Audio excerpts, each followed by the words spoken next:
All right, I've moved over from Studio 9, the expansive Studio 9, into the more intimate Studio 8 because I like to have these intimate discussions with my friends like Bryan Hayes, the host of Overdrive on TSN Radio in Toronto. This is a more intimate discussion. Hazy, Matthew Tkachuk, classic movie, plays the underdog card on Tuesday before Game 1, says the prize for knocking off the best team is the second best team. But boy, he made a statement in Game 1, didn't he?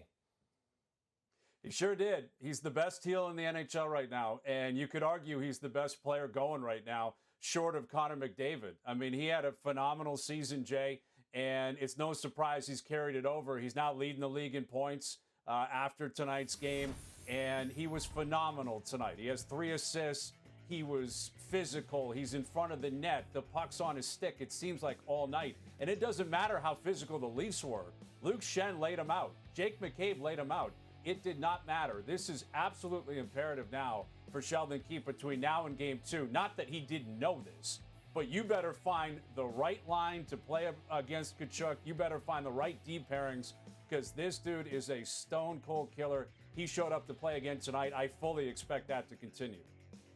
You know, Hazy, the Leafs' big four collectively had just the 1 assist, but I want to focus specifically on William Nylander and his struggles recently. He hasn't scored in 5 straight. How do you feel the Leafs can get him going in Game 2? Because they're going to have to. They have to. I mean, we just talked about Matthew Tkachuk. He scored 40 goals this season. He's elevated his play. William Nylander scored 40 goals this season. He has not elevated his play. He's been fine. I thought he was good tonight. I think he needs to get to great. We've seen that out of Matthews at times. We've seen it out of Marner at times. Morgan Riley at times. Those are the other 3 guys who have been here for 7 years. William Nylander had 7 shots on goal tonight. There was some elements of him being snake-bitten, and Bobrovsky played exceptionally well. But he needs to be more aggressive. He had a stop-up in the second period where he had a wide-open lane to the front of the net, and he did not take advantage of it. That kind of stuff cannot happen. He's got to be aggressive. He's got to be on top of the crease, and he's got to score goals. It doesn't matter the underlying stats. It doesn't matter how many shots on goal. You are paid to score. You're a veteran. He's got to get going. Hazy, Game 1. I like to live in silver linings, and so here's my silver lining for you, buddy. Game 1 against Tampa was a lot worse than Game 1 against Florida. But again, they are in that 1-0 hole. What kind of adjustments? You mentioned some adjustments you feel need to be made. What else do you feel that Sheldon Keefe needs to focus on going into Game 2 Thursday? Well, I think he can start by replacing the name Bobrovsky with Vasilevsky. Start treating Bobrovsky, your boy, like he's Vasilevsky, because they made life miserable for Andrei Vasilevsky in the previous series. They did not do that for Sergei Bobrovsky tonight. Bobrovsky has come alive.